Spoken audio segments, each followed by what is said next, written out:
Ahoy, welcome back to another video. We are at the end of 2025 and I thought it would be fun to go over all of the new Switch 2 first-party releases for the first calendar year the Switch 2's out and rank them, tier them, put them in order of how much I enjoyed them.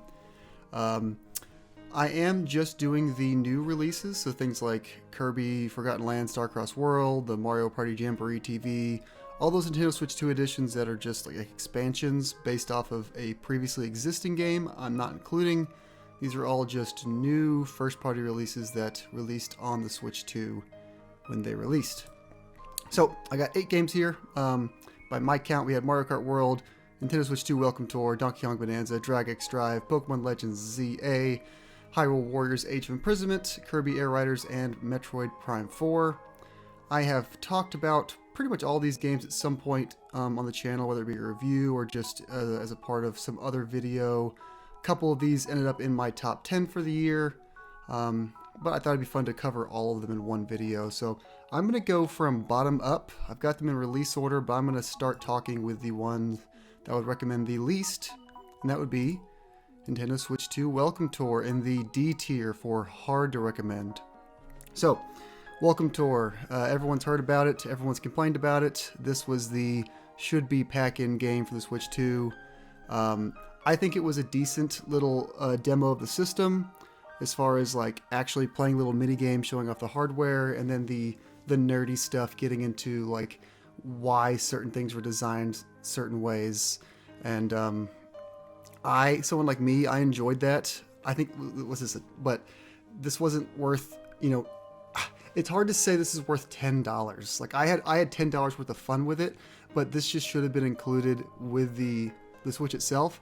I think it would have done more good for Nintendo, not only just for the avoiding bad press, but like getting more people familiar with the console and its capabilities. And how much more money were you really making with that $9.99? I don't know.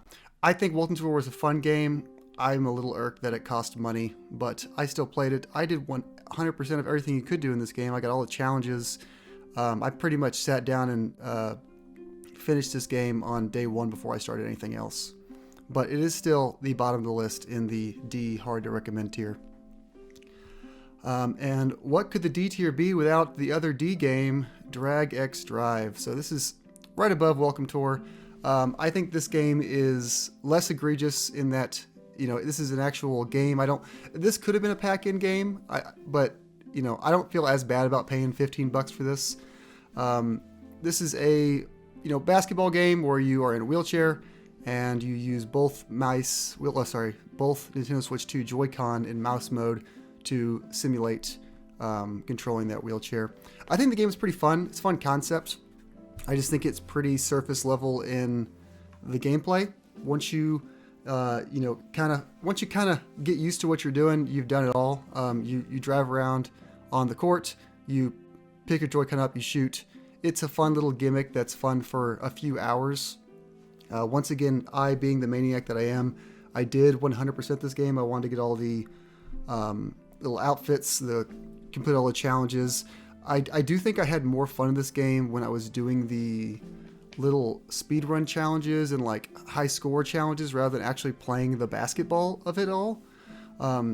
Like playing the basketball portion of the game online, I feel like you either got someone who was really good and they could just dominate you, or you got someone who had no idea how to control and you could just dominate them. I feel like the skill disparity was like super high in this game. It was hard to find a game where all 6 players, 3 on each team, were both like even skill level and it felt like a good game. I feel like every game ended up being a blowout. If you had someone who didn't know how to play defense or couldn't move very well, it was extremely easy just to roll by them and go for a slam dunk, which is fun.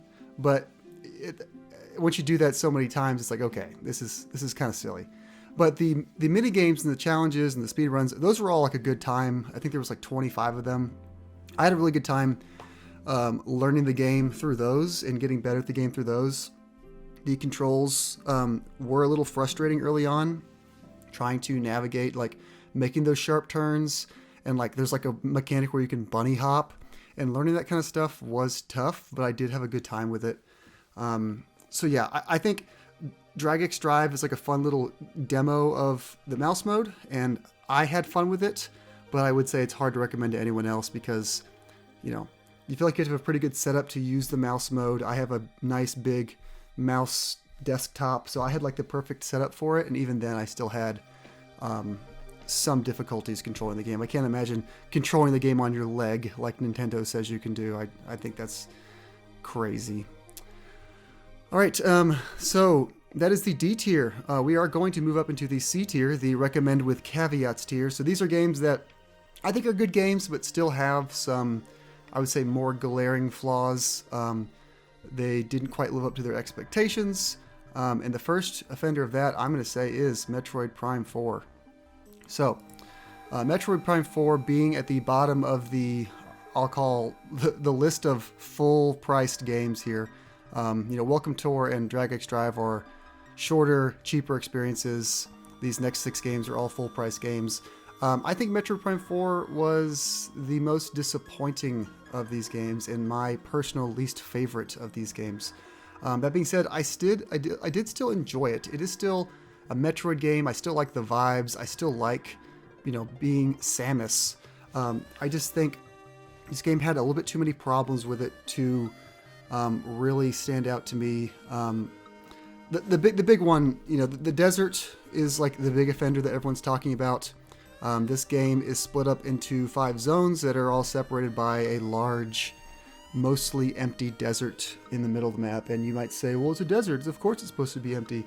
They didn't have to make it so empty. It feels like they needed a place for the bike, the Viola, to ride around on. And it is fun riding around the Viola. I did enjoy Samus the bike. That's badass. But I felt like most of the time I was just kind of wandering. They did put a couple shrines in the desert, which is kind of telling. I think there was an interview a couple days ago where they talk about drawing inspiration from Breath of the Wild. And it's pretty clear that they were like, oh, we're going to put shrines in this desert, and Samus is going to go around and do shrines and get upgrades like that. And then they're like, this isn't going to work for a Metroid game. And it feels like there's just so many relics of like different versions of this game that just kind of stayed there, and they didn't know how to finish them, so they just hobbled them all together. The levels, while being very pretty and detailed, I think they had some pretty good music, especially in the first area, Fury Green. The levels are all pretty linear. There's really no opportunity to get lost or explore these levels. Most of the time when you enter a room, it is you enter in one door, and then the only other door in the room is on the other side. So it's like you have an entrance and an exit, and that's about it. There's very few opportunities to like go off the beaten path and find hidden items. Most of the time when you find a hidden item or like a missile upgrade or an E-tank, they're either just given to you like pretty much automatically by progression, like you walk right into them, or they're like very obviously behind a wall that you need an upgrade, and it's not really hidden. It's just like, oh, I need to come back later with that upgrade and get this. So I didn't really feel like I was finding things. It was more like I was having to keep a log to come back and get something when I got the very obvious power-up that would open it. Backtracking in this game, I felt like didn't properly use the upgrades. It was, instead of like revisiting the levels in a different way with my new powers, it was more like I came back to the levels and there was a very obvious dead end with a very obvious key, that I needed an upgrade to open, and then I would just go back to the level again through that different door. I don't know. The level design kind of disappointed me in this game. The desert disappointed me in this game. I think the bosses were cool. As far as like their mechanics and them being fun to fight. I do think they were a little spongy. I've always thought that though about Metroid Prime. The Metroid Prime 1, I thought bosses were pretty spongy as well. I don't know if that's a bad thing. I just think the boss fights dwell on a little bit too long. But like the vibes were right in this game. I just think, some of the level design and structure let it down. The NPCs were another big point of conversation. I think the NPCs were kind of a nothing burger overall. Miles McKenzie was the first one you get, and he was like the big poster child for this problem. They're really not with you for a super big part of the game. Basically, every level you go in and you save one of them, you talk to them, you help them out, and then you're going to do a portion of the level where like you lose radio communication with them, and then you're on your own again. And I think that was a good way to balance that, to like give you that isolation and let you be by yourself. But the characters, I don't think they added a whole lot other than giving you, Samus, something to someone to save. I think their dialogue was fine, corny at times, but overall I thought there was some endearing moments with the characters, and I do think it's weird how Samus just kind of stares at them. I know Samus is like a stoic, like, quiet person, but she's not mute. I don't know why she can't say the occasional word, or at least like nod her head at everything. Sometimes she just stares at them, and sometimes it's funny, sometimes it's awkward. I just think if you're gonna have a bunch of talking characters with Samus, you've got to at least allow her to speak at some point, not just completely be silent. But yeah, I don't know. Didn't hate the NPCs. I also don't think they added a whole lot. That's kind of how this whole game was. Every time there was something good, there was something kind of meh to go along with it. I think, even that all being said, I think I still rate this game like a 7. Because I do genuinely like the gameplay, whether or not it was through, pretty linear levels. I think the actual movement with Samus and the shooting with Samus is very good, fluid, snappy. I like the visuals were very good. The performance is very good. I like the little details, like when you pause the game and Samus's reflection shows up in her visor. Like little stuff like that. I can still appreciate the work and the effort that went into this game. I just really wish they could have settled on like a structure and really leaned into a type of game instead of getting what feels like, several games put together that didn't quite mesh well. But yeah, Metroid Prime 4 in the C tier. Next up is the one game I really don't know what to put it in, and that is Pokemon Legends ZA. And this one for me is either the bottom of B or the top of C. I'm caught in between a solid recommendation and recommend with caveats. That because I think if you like Pokemon, this is an easy solid recommend. This is a fun Pokemon game. If you don't like Pokemon, I don't really know if this is going to be the one to win you over. I'm gonna drop it here for now in the C tier. I might move it up to the bottom of B at the end. Pokemon Legends ZA, this is another one of those experimental mainline Pokemon games like Legends Arceus, where you are running around and you are throwing the Pokeballs at the Pokemon who are out in the world. You're not you don't have to engage in a battle with them to catch them. There's a lot more free flowing, and I liked that about Legends Arceus. It was one of my favorite games the year it came out. I loved exploring those big open areas and catching all the Pokemon and finding them in their habitats. I think that was my biggest complaint with ZA is that all takes place now inside, was it Lumiose City? So there is these wild areas inside the city, but I feel like most of the wild areas were just like an alleyway or like the backside of a building. There was only a few standout areas that really felt like I was out in the wilderness playing a Pokemon game. Most of them felt like I was just, on a back end street and there's some Pokemon there. I got kind of tired of looking at the city as the game went on.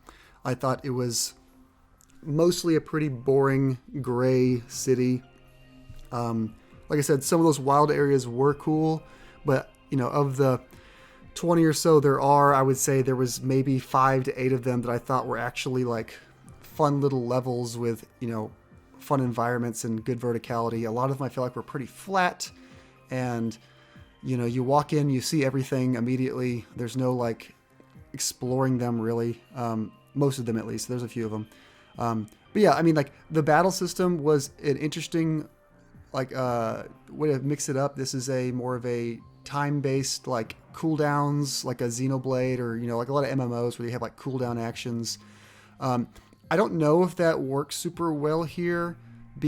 In that, like, I feel like for that system to work, you need things to live more than one hit most of the time. And I feel like for a big majority of this game, I was just one-shotting stuff. And yeah, I might have been over-leveled. I might have, if you're using your super effective moves correctly, you should be doing a lot of damage to Pokemon. But I feel like this cooldown system, I feel like it just turned into a different way of me hitting a turn-based button. I was just faster than them. I hit the button first. I killed them in one hit. So I didn't really get to enjoy the moving around and using the cooldown abilities because everything died so fast.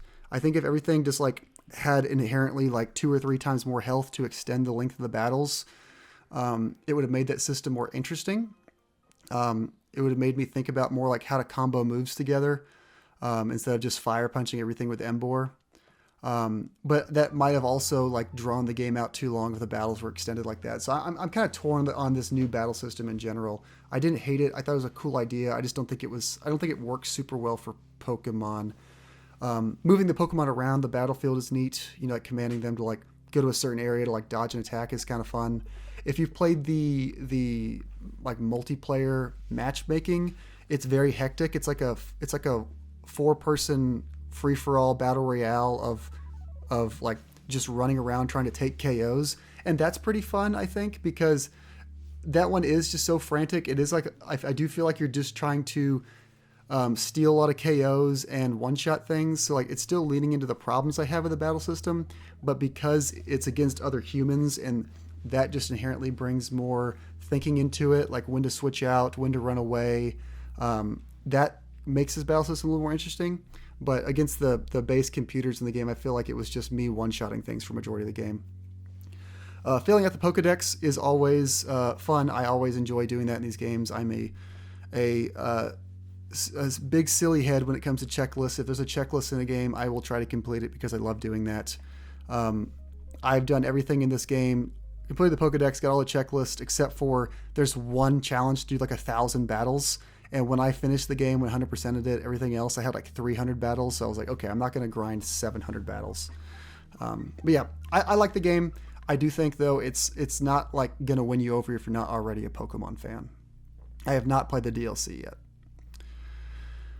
All right, so then we get into the B tier. This is the solid recommendations. We have 4 games left, and I think the bottom of the B tier will be Mario Kart World. Mario Kart World being, excuse me, the launch game for the Switch 2, I think was probably the right move, like as a financial decision, just like make Mario Kart available early. But I don't know if it was like, I don't know if this Mario Kart really won me over.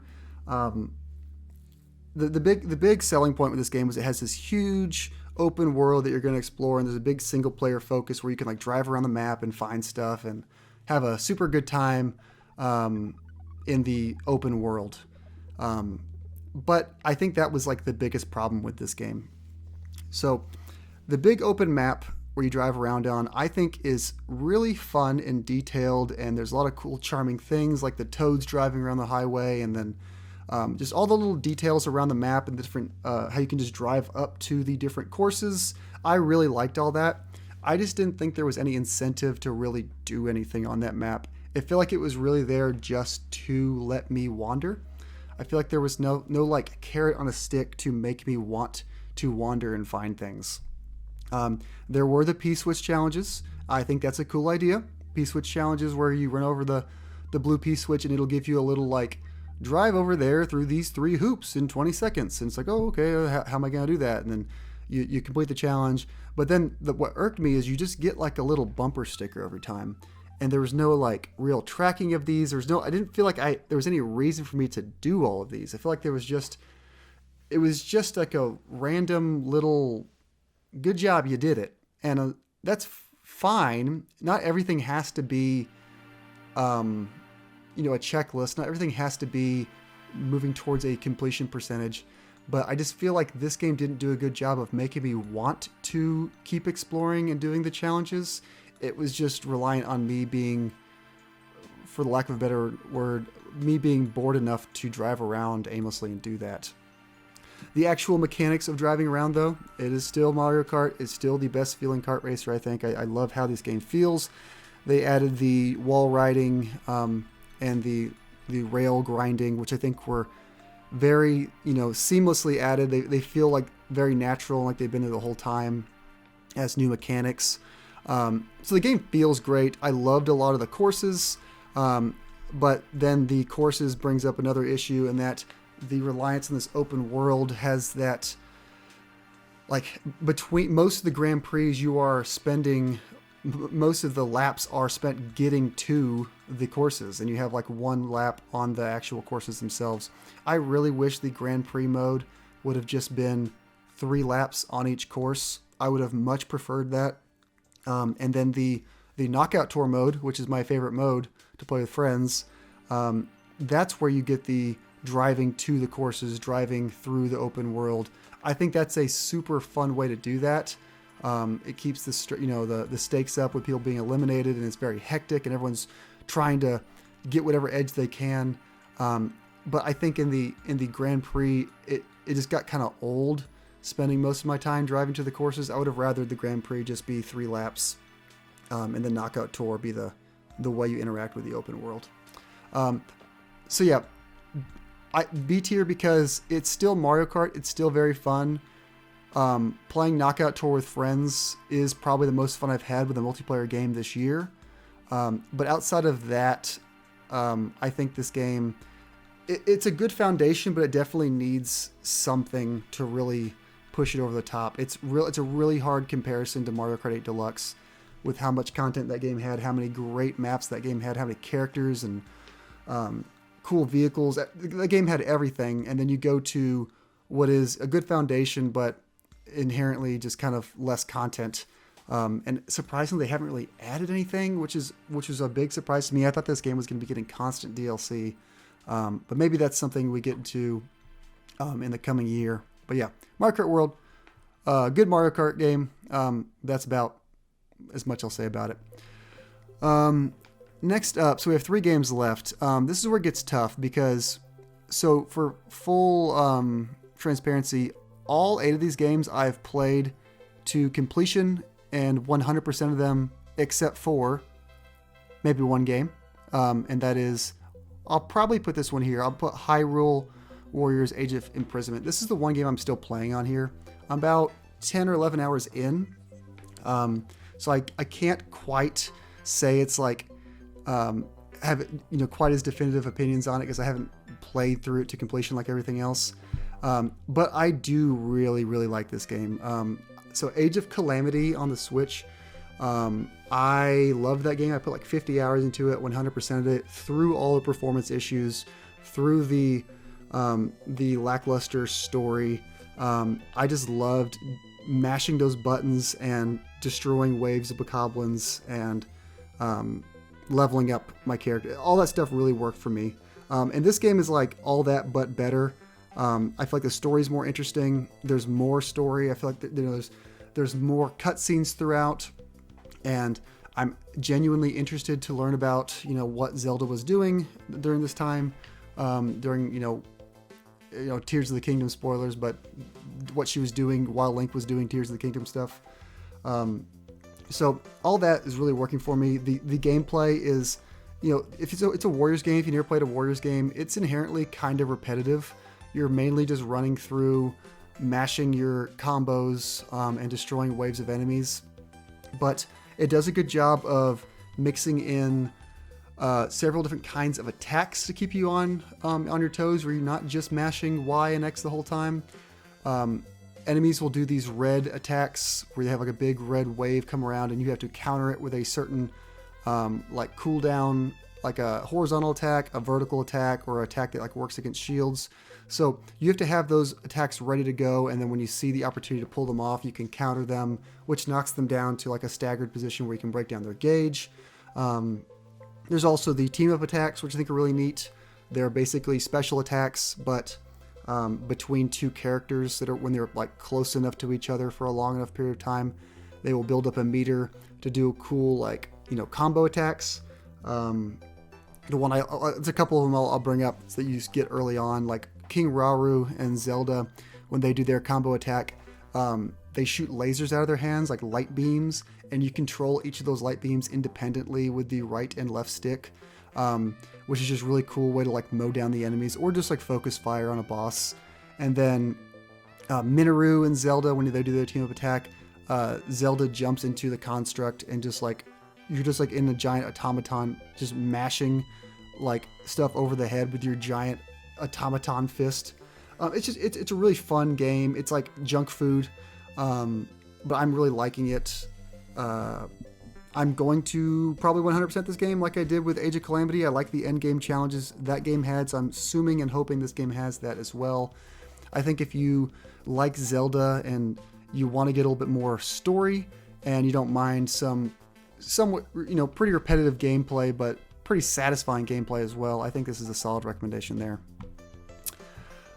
Next up, the other top of B tier is Kirby Air Riders. I think this is the best racing game Nintendo put out this year. I think it's better than Mario Kart World. Kirby Air Riders is not something I played on the GameCube, or I guess Kirby Air Ride. It's not something I really played on the GameCube a whole lot. I had a friend who had it. I played it a couple times. I never really got into it or really tried to understand it. I just thought it was like a whatever racing game on the GameCube. This game on the Switch 2, though, I have fully embraced. I really think this game is very fun. It's split up into, I'll say, 3 main modes. There's your regular racing, which is your, third person over the, behind the camera, traditional racing game, like you'd expect with like a Mario Kart. And then you have your top-down racing, where, you guessed it, you are looking down on the map from a top-down point of view, and you're racing like that. And then you have City Trial. And City Trial is basically a big open map where you and 15 other players drive around trying to get upgrades and items and change out your cars, your vehicles, sorry.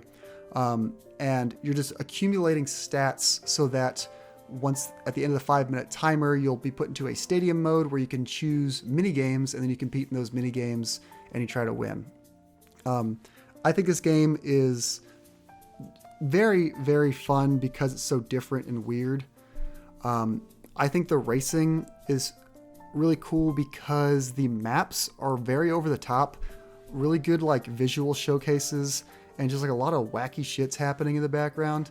And Sakurai really, it makes the game feel really cool when you're braking in this game. So this is like a, mostly a one button game. You brake and drift and boost with the same button. When you're hitting that brake button and the camera pulls in behind you around a tight corner, it just makes you feel cool, even though you're probably playing as some stupid pink blob on a star, or my favorite character, Chef Kawasaki, on what looks to be like a sushi box.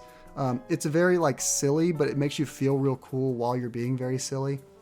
And the game just feels good. It's you got a pretty good speed. It's a little slower than I thought it would be most of the time. Like the base speed for a lot of the vehicles is not quite as fast as you'd expect.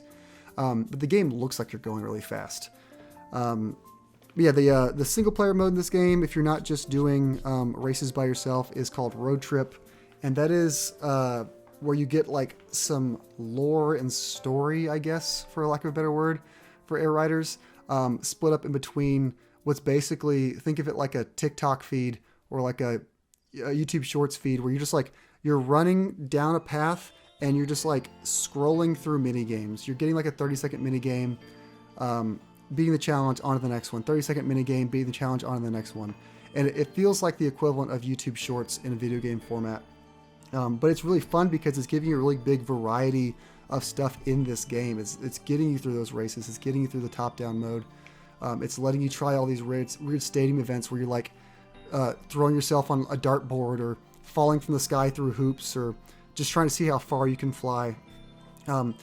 It's like basically Mario Party mini games, but fed to you quicker and not having to do Mario Party like dice rolling in between. It's a lot of fun. I really had a good time with Air Riders. Online has been great so far, just doing like random matchmaking.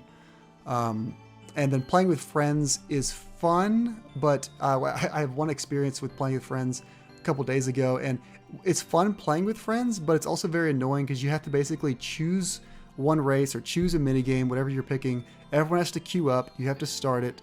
You do that race or mini game. So if it's a race, it takes a couple minutes. If it's a mini game, it takes 30 seconds.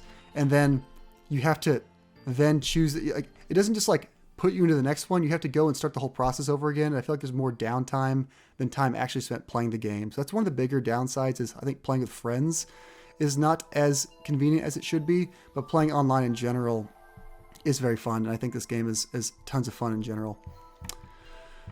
All right, but that brings us to the last game, and there's only one game left. Donkey Kong Bonanza, which will go in the A tier for easy recommend. So yeah, I don't think there was a single must-play Nintendo Switch 2 game this year. Earlier in the year, I probably would have said Donkey Kong Bonanza was in there. After the more I've reflected on Bonanza, the more I have moved it down from an S tier to an A tier. For me, I love this game, but I love 3D platformers. So this is my shit. I love running around and doing 3D platforming, and this game has really good expressive platforming, with Donkey Kong's toolkit, with the rolling and the jumping and the climbing and chaining that all together in fun ways. You can kind of make your own challenges and play the game your own way. So for me, this is like an S tier game, but if I'm recommending this to somebody, I think this is an A tier. I don't think this is anywhere close to as good or as fun consistently as Mario Odyssey was. And I know it's you shouldn't just compare it to its predecessor all the time. I fall victim to that sometimes, but it's hard not to this game has Mario Odyssey DNA throughout, and it just didn't have that wow factor for me that game had. It didn't have the super high highs that Odyssey had. Now, there were a couple really cool moments in this game, but I feel like overall, I feel like I was just most of the time mindlessly digging through the walls with the different DK Bonanza abilities, which once again, for me, really fun. But I don't know how fun that would be for people who aren't as into, just destroying the environment for 20 minutes at a time. I think the levels were a pretty good variety of levels. It's I didn't really main path them, so it's hard for me to say how playing the game like that would be, because I didn't really go where the game told me to go most of the time. I was spending a bunch of time in each area destroying everything around me and systematically working my way through to the next area like that. It's very rare that I just went on the main path the game told me to go to. So it's I almost want to replay the game kind of mainlining it like that and see how it would be like that. I think this game could have used a little bit more 3D platforming challenge in the actual levels themselves. They tried to split it off into these little sub areas where they section off the, quote unquote platforming challenges. But I feel like more often than not, these weren't anything too special. They rarely challenged me. Me being a big boy Nintendo fan, I am looking for a little bit more challenge sometimes in some of these platformers, especially late game. I feel like late game kind of let me down. I was hoping that, most of the game is pretty easy, but you got to cater to the whole audience, so I understand it. But at least late game, there'll be something for me. And then that stuff never really came. So that was kind of a letdown. The bosses, I think, were cool, and they had cool mechanics, and I was like, ooh, this is going to be, I like how this boss fight's going. But it ended up, more often than not, they died really, really quickly, because I feel like the Bonanza abilities just did so much damage to these bosses. It was so easy to beat them without really getting to enjoy the cool mechanics that they had set up for you. Most of the bosses, I feel like, died before I even really knew what their name was. I couldn't really tell you the name of any bosses outside of, the main, the main Void Kong and stuff like that. All those, what's it called? Voidco? All those Voidco bosses I recognize. And of course, all the end game stuff is memorable, but the bosses throughout, I don't really remember them very well, because I feel like they all died so quickly.